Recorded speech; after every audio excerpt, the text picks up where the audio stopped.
আসসালামু আলাইকুম ওরহমতুল্লাহি ওবারাকাতুহু। সম্মানিত দর্শক, আজকে আমি আপনাদের সম্পূর্ণ একটি ভুল যে আপনাদের ভুল ধারণা সেটা আমি আজকে আপনাদেরকে ক্লিয়ার করব।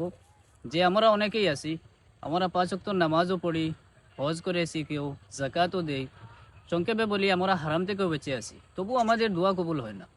এই দোয়া কবুল না হওয়ার মূল কারণটা কি? কি কারণে আমাদের দোয়া কবুল হয় না, সেটা আমি আজকে আপনাদের সাথে ক্লিয়ার করব।